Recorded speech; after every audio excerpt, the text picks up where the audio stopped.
Hi, Thomas Granger here. I just want to take the time to thank you for watching my video, watching my speech, and I pray everybody's doing a great job. I hope everybody's enjoying the course as much as I am. PTSD. I want to bring awareness to the issue of veterans suffering from PTSD and also want to increase the desire to reach out and effectively help those who are struggling with post-traumatic stress disorder. After many years of service to their country, many of our veterans are finding themselves overwhelmed and haunted by the side effects of war.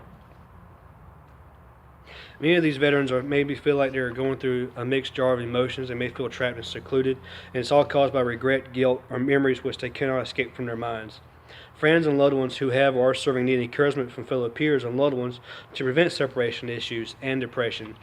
And militarytimes.com, an article there, according back in 2012, the Department of Veterans Affairs did a survey, and it came to find out that on average, 22 veterans a day were committing suicide, and that's 22 too many. I know that there's actually a ministry out right now. It's called 22 Too Many, and there's many organizations that are out and they're trying their best to bring this number down. So I definitely want through my speech to bring awareness to the fact that this PTSD is taking a toll on people and it's costing lives.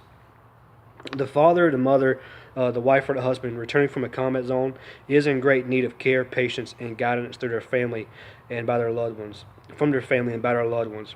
Post-traumatic stress disorder can have an effect on relationships, and that's from Smith and Lawrence on an article in April 2016.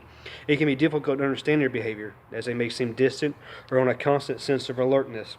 The change in their behavior since prior to deployment and after deployment cannot be labeled as a blame game. We cannot make them feel like it's their fault that they're feeling like this when they return home from wherever they were at, or law enforcement, or fire department, any kind of public safety service. We can't make them feel like it's their fault that they feel like this way. And we can't make them feel like it's their fault that they're going through the emotions they're going through. Some of us can't comprehend what they may have experienced, what they may have seen, the decisions they may have to have made, and we can't put the blame on them. We can't put any more pressure on them than they're already feeling. And I fear that's what happens a lot of times when a veteran returns home or a veteran gets out of the service. They may feel like more pressure is being put on them than is already on their plate. And speaking with a service member, showing commitment reminds the individual struggling with PTSD that their road is not a road traveled alone. Highlight their strength by Smith and Lawrence in 2016, as they may feel vulnerable in certain areas. An individual struggling with PTSD is required patience, as their issue is not an issue which dissolves overnight or goes away with taking a pill. Form a pattern with the person who is struggling. Show commitment, encouraging a structured day, outlined with things to do to keep their mind occupied. Running, exercises, anything, find a new hobby, going fishing, anything to take their mind off of being idle. Take busy hands, keeping them active. Don't allow them to just sit at home and just dwell on depression, because depression will overwhelm them and it will take control of them if time is allotted. Guide the individual through this process, exhausting every avenue of help that you can offer. They need to be shown that we can help them, and they need to be shown there are ministries out there that want to help them and that do care for them. A lot of times a veteran may come home and the depression is taking a toll on them because they may feel that they've been abandoned already.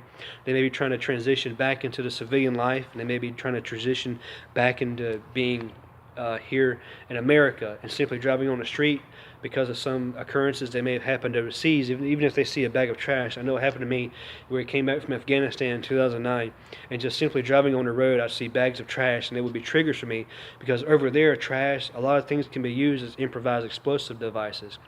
And I saw it happen over there, and it can be very dangerous. And when someone is taken out of that environment and immediately put in what should be a safer environment, little things like that will be triggers, and it will cause them to remember things, and it will cause them to be on a constant state of alertness. So we need to guide them, and we need to show them compassion, and we also need to show them that it's okay. They're home now. It's okay. We're going to protect them. We can protect them. We can show them that.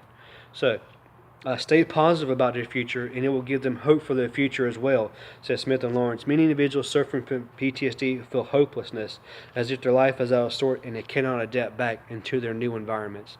22 a day is 22 too many, and showing them that they can safely adapt back into this life that they once had is possible. They don't have to feel like they're alone. They don't have to feel like they've been abandoned.